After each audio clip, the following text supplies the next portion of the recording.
So it's good to see everyone. Just a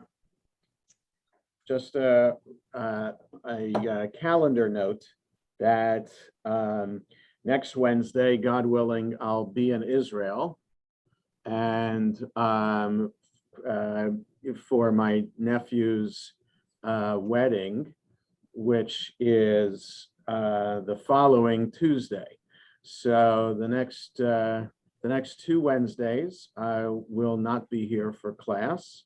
And then, but then the week after, so the 2 days after the holiday of Shavuot, Sunday and Monday, June 5th and 6th. So then June 8th, we'll be meeting again after today. So our portion today is Behar in the Eitz Chaim. We're on page 738. Whatever edition of Chumash you have, you want to look for Leviticus chapter 25. And the blessing for Torah study, Baruch atah Adonai, Eloheinu melech haolam, asher kitshanu b'mitzvotav v'tzivanu la'asok b'divrei Torah. Just going to mute all.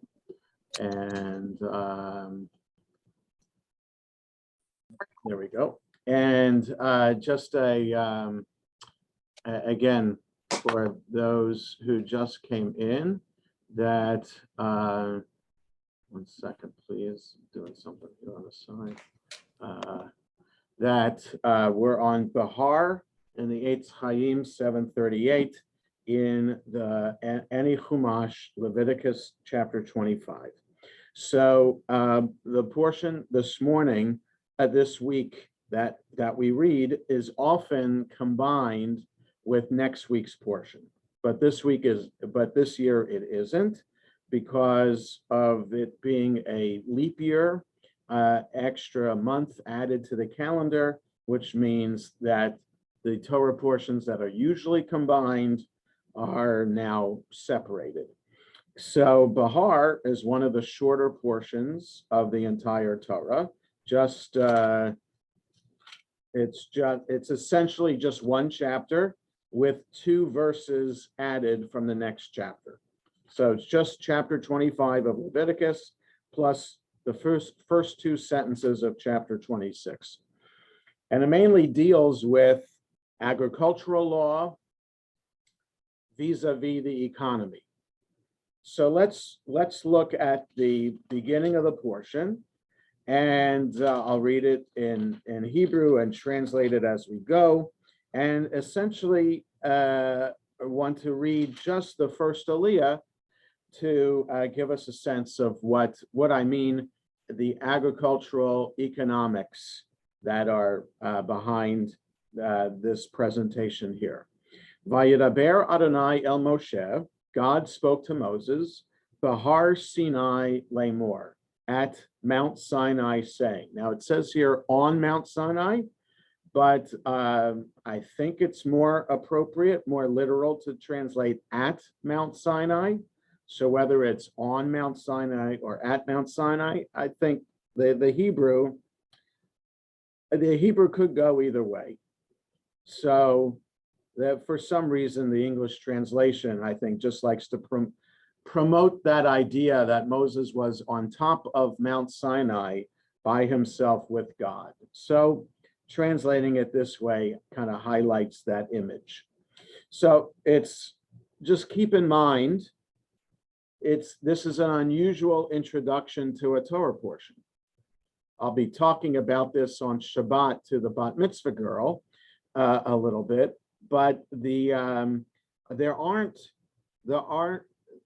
I think this, in fact, this might be the only portion which begins with the introduction that God spoke to Moses on Mount Sinai.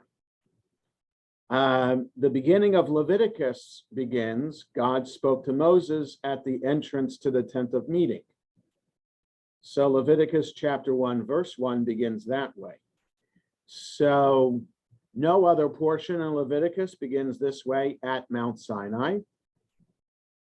So it's just interesting to keep this in mind. Why? Why is this introduction here?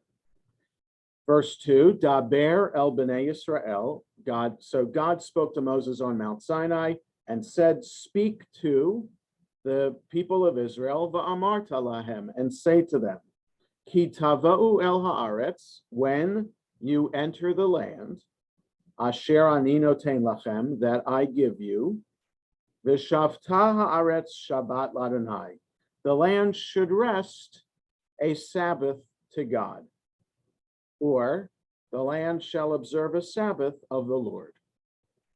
Okay? So this is one thing to do when you enter the land of Israel. Be sure that the land has a Sabbath. How does this work? Verse 3. Sheish shanim tizra sadecha.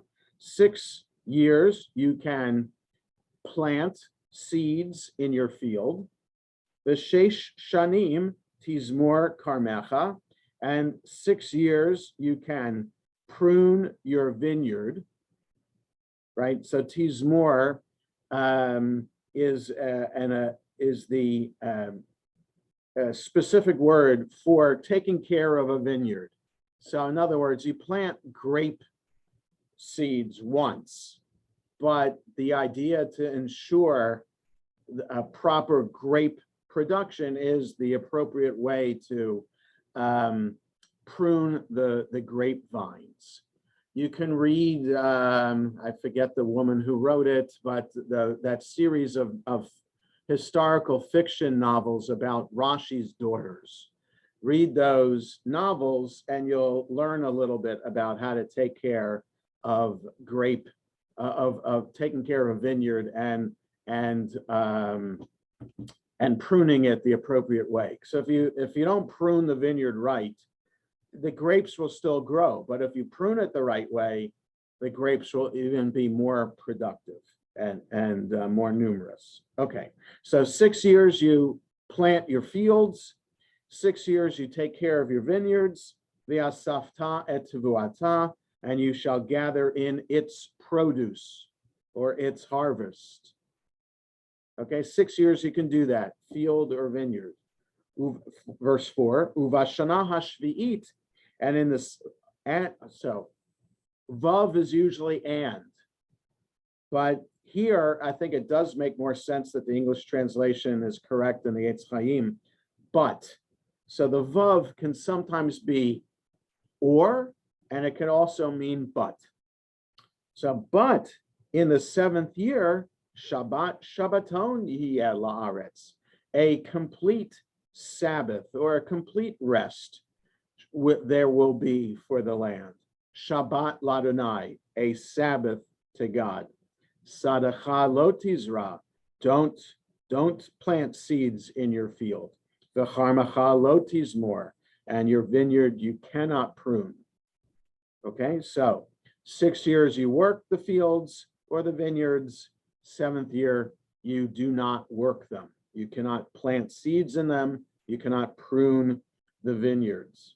Okay, so 6 days a week we work, 7th day, Shabbat. 6 years work the fields and the vineyards, 7th year, let it rest. So verse 5, et sefiach ketzircha lo tiktsor, which is translated here, you shall not reap the aftergrowth of your harvest. Ve'et invei nezirecha lo tiftsor, or gather the grapes of your untrimmed vines. Shanat Shabbaton yiheh la'aretz. It should be a year of complete rest for the land. So you can't even reap extra things that might grow on their own in the field and the vineyard in the 7th year. Verse 6, V'hayata Shabbat ha'aretz lachem le'ochla. But you may eat whatever the land during its Sabbath will produce. So kind of on your own, on its own, if the land is producing something, you can gather that in. So it's kind of a difference between verse 5 and 6, how that harvesting is taking place. So if just unintentional kind of growth and produce that happens, you can gather that in. So you, your male and female slaves, the hired and bound laborers who live with you, you can eat whatever the land during its Sabbath will produce. Okay, verse 7, Velivhem techa velachaya asher ba'artzecha, and for your cattle and for the beasts in your land, tihiyeh kol tevuata le'achol, may eat all its yield. Okay, so you, your slaves, your hired help, your animals, all can eat whatever the land is going to be producing on its own. Verse 8. So this is what happens. 7th year, you let the land lie fallow and don't work the land, or whatever it produces on its own, that's what you can eat, and everything with you can eat. Okay, so that's every 7th year. Now, verse 8, V'safarta lacha sheva shabbatot shanim. Now you count 7 of these sabbatical years, 7 times 7, sheva shanim, sheva pa'amim, 7 years, 7 times. V'hayu lacha yemei sheva shabbatot hashanim, tesha v'arba'im shana. And then you'll come up with the amount of 7 sabbatical years will be 7 times 7 will be 49 years. 9, V'ha'avarta shofar tru'ah b'chodesh hashvi'i, shall pass a shofar blast in the 7th month, Ba'asur lachodesh b'yom ha'kippurim, on the 10th day of the month on Yom Kippur, Ta'aviru shofar b'chol artzachem, you shall pass the shofar or blow the shofar in throughout your land. Okay, so in the 49th year on Yom Kippur, blow the shofar. Verse 10, V'kidashtem et shnat hachamishim shana, you shall then, so this is the Yom Kippur after the 49th year. You sanctify then the 50th year, this 50th year, Ukratem dror ba'aretz l'chol yoshveha, and you shall declare, it says here, release. We would be more familiar, proclaim liberty throughout the land and unto all its inhabitants thereof.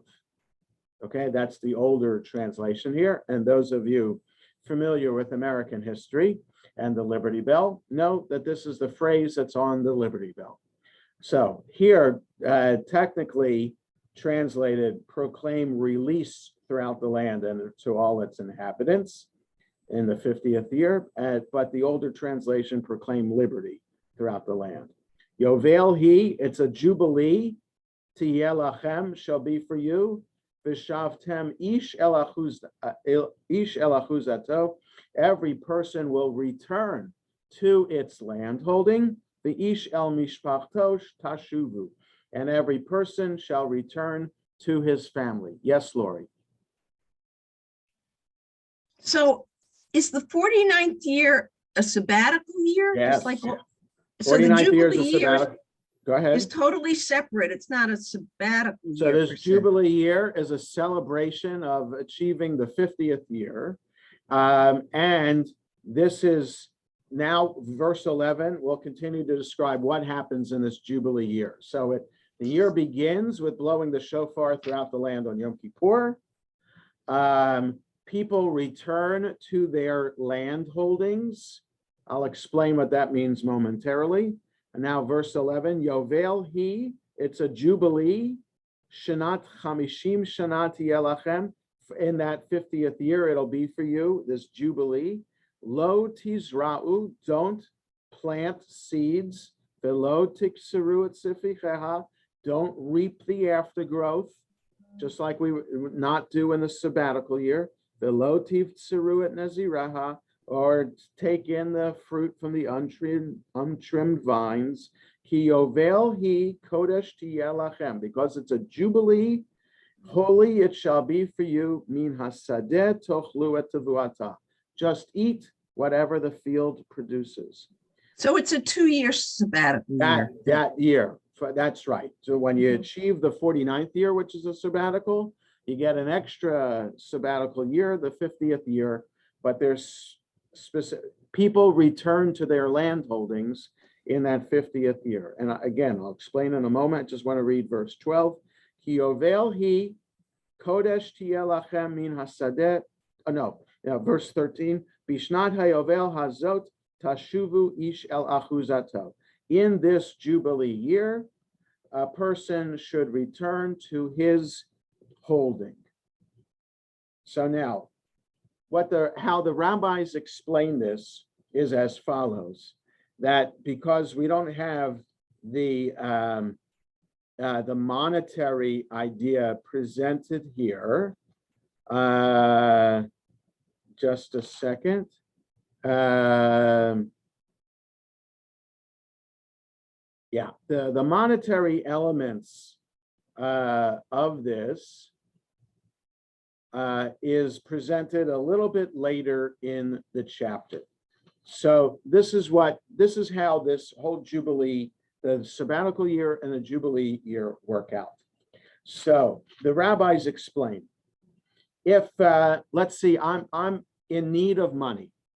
So I'm looking at my Zoom screen. So I asked Barbara to loan me money. She agrees to do so, and it's a significant amount of money. Okay, I have, depending on when in the sabbatical year cycle it is, I have that many years left to pay it off. Okay, so in other words, yes, Jan sent me a message. Yes, this is the Shemitah year. The sabbatical year is called the Shemitah year because it's referred to in a couple other places in the Torah as this, instead of Shanat Shabbaton La'aretz, a sabbatical year for the land. In other places, it's called Shemitah. Yes. So if I borrow money from Barbara, it's the first year of the 7-year cycle.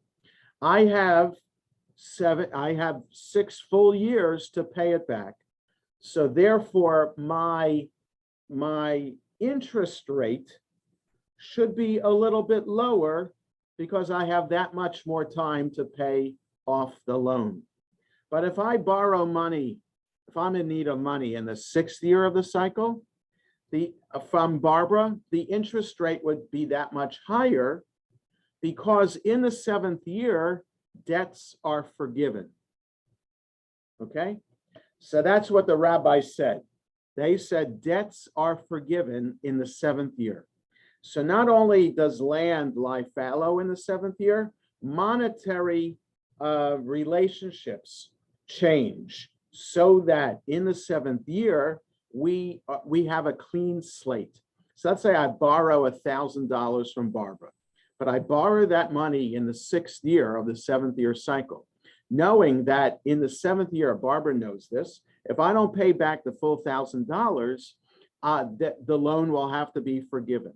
So therefore, the interest rate will be such so that Barbara can be assured that she gets some money back, so doesn't lose it all. She has a little bit more time to play with and would be willing to give a lower interest rate if I borrow in the 1st year of the 7-year cycle, right? Now, just one second, Lori. The rabbis also made this a little bit easier for people like Barbara to loan money to people by allowing a loan to be taken over by the court with something called a pros bool. That's just the Greek or Latin word for this legal fiction that the rabbis came up with to allow loans to continue over the sabbatical year, through and past the sabbatical year, to allow then for better interest rates for people like me, and to allow the possibility for loans to be paid back in full for people like Barbara in the example I just gave, right? It makes it very difficult to borrow money if loans have to be forgiven in every sabbatical year. This way, if the court takes over the loan, it's not a personal loan between me and Barbara. It's a loan that is administered by the court. and therefore the court is allowed to administer it on behalf of Barbara and me, so that loans can carry through. I can do a 10-year loan without having to worry about the sabbatical year. And then the court makes sure that I pay and that Barbara gets her money. Okay, so this prose bool, it was instituted by the rabbis along the lines of selling our chametz for Passover, right? Just as this is pretty specific here in the Torah, that we have to forget, loans are forgiven in the sabbatical year. It's pretty. It seems in the Torah that we have to get rid of our chametz and we can't own chametz.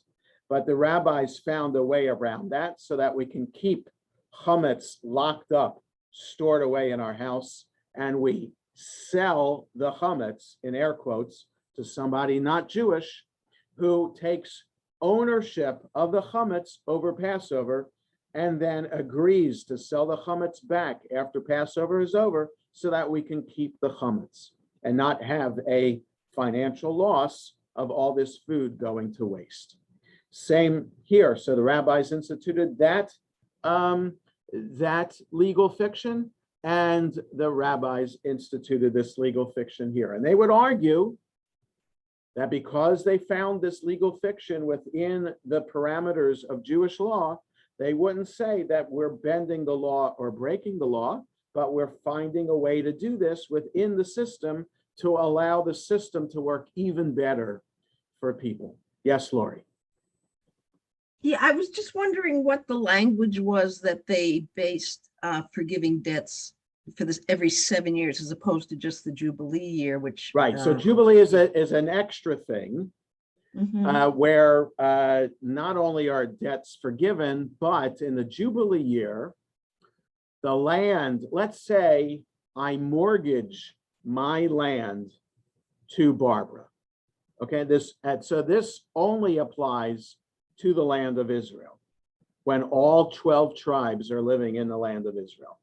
Every tribe has its section of the land of Israel, and every family within every tribe has its particular land holding within that territory. And that land holding gets passed down from generation to generation. But some land can be more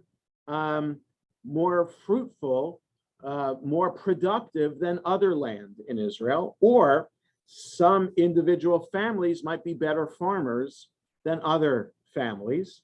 And maybe a family gets into financial trouble in that their land just isn't producing enough.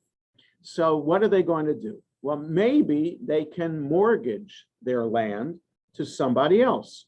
So let's say I'm in financial straits. My land isn't doing well. I turn to Barbara to see if she can provide a mortgage for me, which will give me a loan or provide me the opportunity to have some money to buy food someplace else.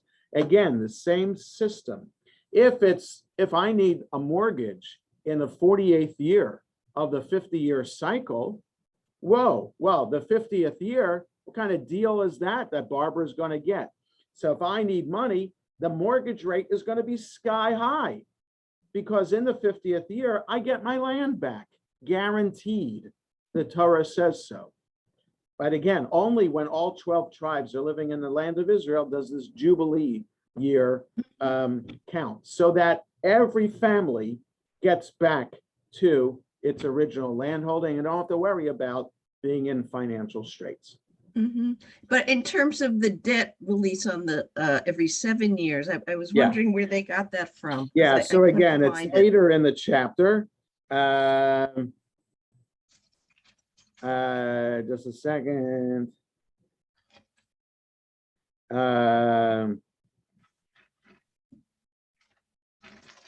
Right, so if verse 25, if your kinsman is in straits and has to sell part of his holding, his nearest redeemer shall come and redeem what his kinsman has sold. If a man has no one to redeem for him, but prospers and acquires enough to redeem with, he shall compute the years since its sale, refund the difference to the man to whom he sold it, and return to his holding. If he lacks sufficient means to recover it, what he sold shall remain with the purchaser until the Jubilee. In the Jubilee year, it shall be released, and he shall return to his holding. Right.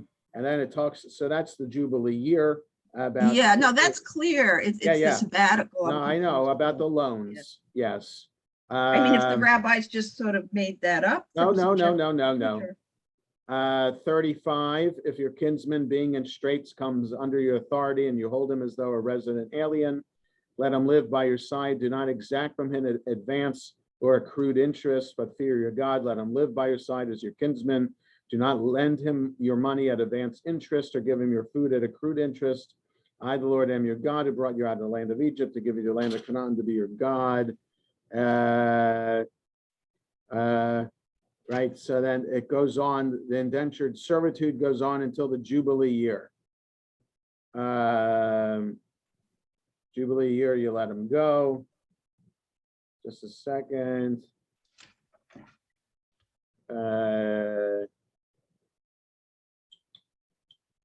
Also, the rest of it is about the Jubilee year. You have to trust me on this, Lori. That I trust the you. That's not a loans question. work. It's not clear here, but it's from elsewhere in the Torah and in rabbinic literature. We know that loans have to be forgiven in the seventh year. Okay, so they might have been considering other parts of the Torah. Yes, yes, absolutely, absolutely. I'm embarrassed that I don't remember this offhand. Where else in the Torah is the source for this?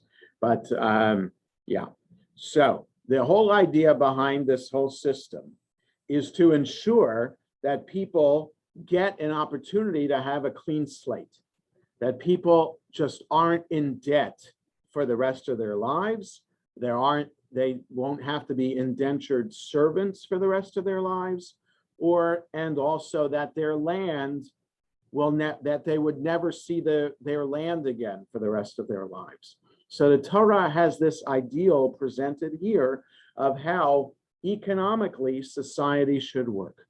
That it's almost like a communist kind of system, that we're all equal, no matter what. And that, yeah, sometimes we can come upon hard times, but we're guaranteed that we get to go back to square one at least every seventh year. Okay, and this is also a sense that land, we might not think that land is holy, but I don't know, if I were a farmer, I think I would imagine that, wow, how beautiful is this gift of the land, and how wondrous it is that I put a seed in the ground, I tend it, I make sure weeds don't grow, I water it, and after a certain amount of time, a fruit or a vegetable is going to sprout from this seed. That is wondrous. And that, I think, is an idea that the Torah wants us to continue to keep in mind, that it's not through our work that we're producing food, but that it's through God's grace and God's wonder that this is happening.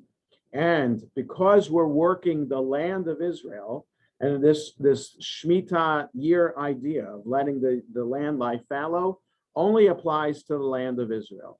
So it's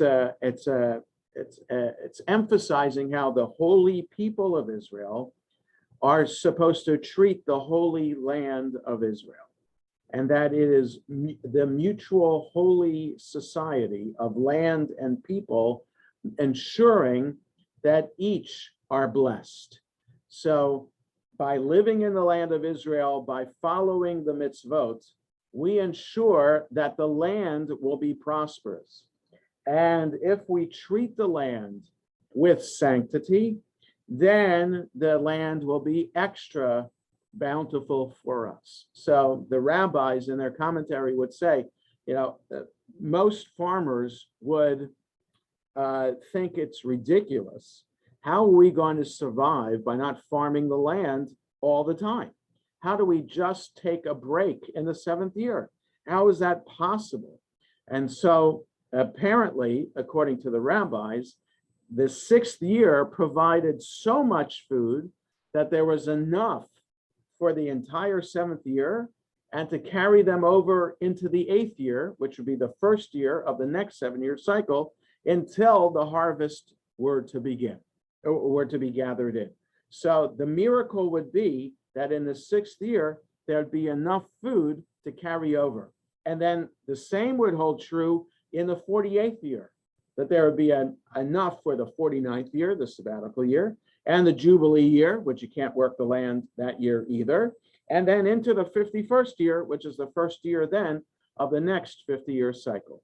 That God, if we do our part, then God will do God's part to ensure that the land stays productive, that the nutrients would be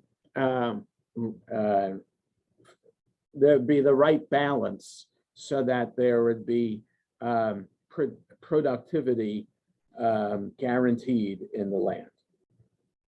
So now I want to read the below the line on 738 to give a further perspective to this section. At the heart of this parsha is the visionary concept of returning land to its original owner at the end of a 50-year cycle. This prevents the polarization of society into two classes. Wait 1 second here. Right. So Jan, a private message. This requires faith and trust on the part of the farmer. Absolutely true. And yes, and this whole system of Jewish law requires faith and trust in God. That we do our part, then we'll live a full life. That we will be fruitful and multiply. We'll be able to have children, etc., etc. So there's a lot of faith and trust in the system, not just in farming the land, but in being an Israelite according to the Torah. And the idea was, it should have been reinforced by the fact that manna was falling from the sky for them every day for 40 years. That should have been proof right there that the system's going to work. So the fact that the Israelites were quick to transgress just shows how difficult it is to have that faith and trust in God. Okay. So the commentary goes on. This prevents the polarization of society into two classes: wealthy, powerful landowners on the one hand, and permanently impoverished people on the other. Right? We could be a hard luck farmer, never farming, producing enough food, and relying on mortgage and loans to get through. This system ensures that someone won't be indebted for too long a period of time. In an agrarian society, the commentary goes on, a farmer who sold all the land to pay debts had no prospect of ever being anything other than a servant, nor would a servant's sons ever rise above that level. Anticipating the human misery and social instability this would lead to, the Torah provides a plan. In the 50th year, families would reclaim the land they had held originally and later sold. Behind this plan are two religious assumptions. Because all the earth and all its inhabitants belong to God, human beings cannot possess either the land or the people in perpetuity. Right? Indentured servants go free. The land reverts to its original land, tribal family land holder. And no human being should be condemned to permanent servitude. Some critics have seen this as a utopian plan that never was put into practice, but archaeologists have found records of deeds from the late biblical period containing references to the number of years remaining till the Jubilee year. If we have time, we'll look at the haftarah, which the haftarah for Behar, which is from the prophet Jeremiah, has this idea behind that, a promise for the future. And we'll get. I think we'll have time to at least look at the beginning of it in a moment. Cook, that is Rabbi Abraham Isaac Cook, taught that the purpose of the Jubilee was primarily spiritual, not economic. It came to restore the sense of unity that once prevailed in Israel and to restore self-respect to the person who had sunk into poverty and a sense of failure. Even as the weekly Shabbat enables people to define themselves in non-economic terms, the sabbatical year and the Jubilee enable an entire society to put aside economic competition and the practice of defining a person's value in economic terms alone. So, the Jubilee year, Abraham Isaac Kook was the chief rabbi of Palestine before Israel was established in 1948. So like the 20s, he was the chief rabbi there. So as kibbutzim were being established and Jews were farming the land once again in the land of Israel, the sabbatical year laws were reapplied, right? Because they're working the land in the land of Israel. But the Jubilee year will not become reestablished until all the tribes of Israel return to the land. So the number one idea behind the Jubilee year is that the tribes of Israel return to their land holdings. But we only have 2 tribes of Israel now, and only one of them has a land holding, right? We have Levi and Judah. Levi never had a land holding. So it doesn't apply to them, it applies to Judah. So Judah had a land holding, but we need the 10 other tribes to come back in order for this Jubilee system to be restored. So once the Assyrian Empire conquered the northern kingdom of Israel in 776 BCE, then the Jubilee system stopped working. So for the past 2,700 years, we have not been able to celebrate a Jubilee year the way the Torah says. We have been able to reestablish the sabbatical year. So we actually are in a Shemitah year right now. People have been posting on Facebook when they go to Israel that there are signs along the highway, along particular fields that say we are observing Shemitah in this field. So it's pretty cool that the system was able to be reestablished. And then the produce, right, so fields of Jewishly observant farmers can still, you don't have to worry that the kosher wine that you buy went against sabbatical year laws. So kosher wine that you buy follows the sabbatical year rules, and produce that we buy from Israel follows, a lot of it follows the sabbatical year rules. But the Jubilee year rules will not happen until the Messiah comes and all the 12 tribes are restored to the land.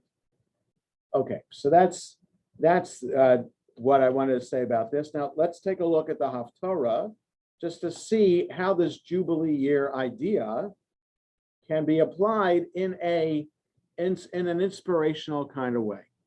So if you turn to 759, that's the haftarah for Behar.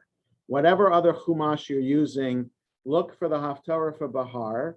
It's Jeremiah chapter 32, beginning with verse 6. That's not going to help you, but it will help you if you, whatever chumash you're in, haftarah for Behar.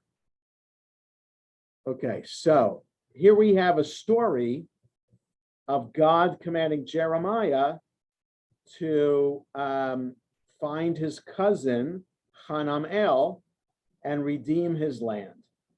So let me just read a couple of verses. Vayomer Yirmiyahu, Jeremiah said, Hayad devar Adonai elai lemor. The word of God came to me saying, Hine Hanamel ben Shalom dodecha. Here's Hanamel, son of Shalom, your uncle, right? So your uncle is Shalom, Hanamel is your first cousin. Ba elecha lemor, he came to you saying, Kene lecha et sadi asher ba'anatot. Purchase my field that's in Anatot, kilacha mishpat ha'geula liknot, because according to the redemption rules, it's yours to buy it. Or in the English, buy my land in Anatot, for you are next in succession to redeem it by purchase. Ve'yavo elai Hanamel ben Dodi. Hanamel, my cousin, came to me. Ki dvar Adonai, according to the word of God. El Chatzar Hamatara, to the prison compound. Jeremiah had been thrown in prison by King Zedekiah because Jeremiah said, don't fight the Babylonians. The Babylonians are doing God's will by conquering the land, by conquering us and sending us into exile. Zedekiah thought, who is this man? And why is he telling us not to fight? That's not the thing to do. We are going to fight. So he threw Jeremiah in jail, into a pit. So it's while in this pit that his cousin comes to him, asking him to redeem the land from him. And the question is, the Babylonians are at the door. The land of Israel isn't going to belong to anybody pretty soon. The Babylonians are going to take it over. Why should I be redeeming this land? And the whole point of the haftarah is we're going to come back to the land and will be restored to the land, and these contracts will be in force. So in other words, the law of redemption of our land that the Torah presents is here as a concrete inspirational example that Jeremiah is using to comfort the people who are about to be conquered and sent into exile by the Babylonians. Don't give up hope. Don't give up faith that we're never going to see the land of Israel again. We are. We're going to be exiled. And this is punishment for our transgressions now, but God is not going to forsake us. The land will still be ours, and we will return someday. So keep up these family contracts. Keep the connection to the land, because we're going to go back and the land will be ours once again.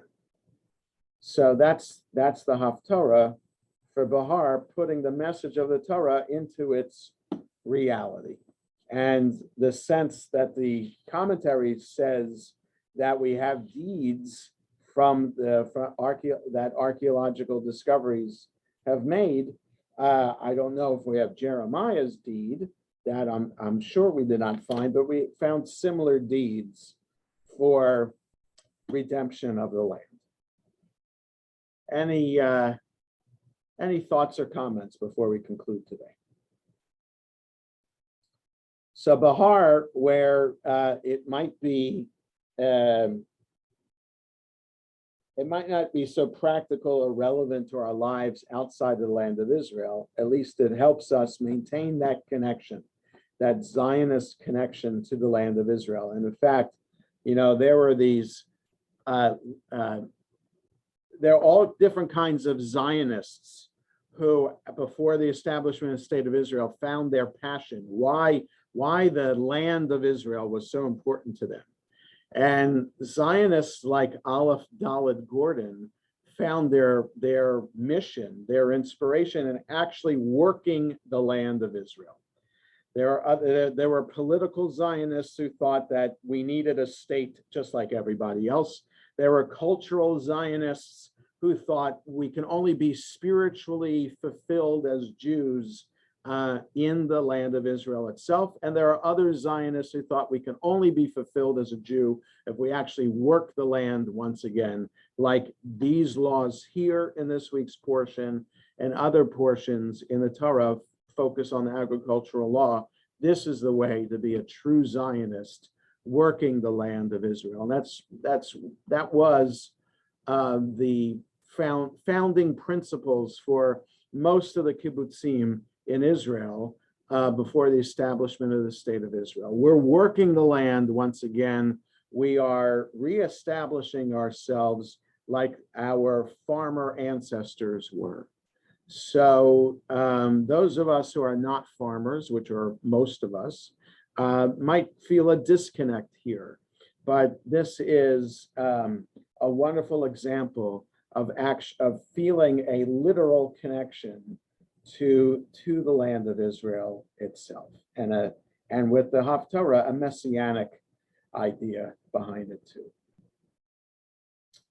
So we will call it a day today. Again, a reminder, no Torah study for the next 2 Wednesdays because I'll be in Israel for my nephew's wedding. So next 2 Wednesdays we're off. So 3 Wednesdays from today, which will be 2 days after Shavuot, that's when we will meet again. So have a good I have a rest of- question. Yes, Rita. Tonight, can I possibly leave the service? I have your site for Nathan's brother. Yeah, sure. So Mincha or Ma'ariv? Oh, we're doing both now? Yes. It would have to be Mincha because it started last night. Okay, so you'll lead Mincha today. Okay, Okay, I'll thank you. remember. 7:30? 7:30. Okay, Yes. thank you. Have a good day, everybody. Right, Yashikar. Safe travels. Thanks. Thank you. Thank you.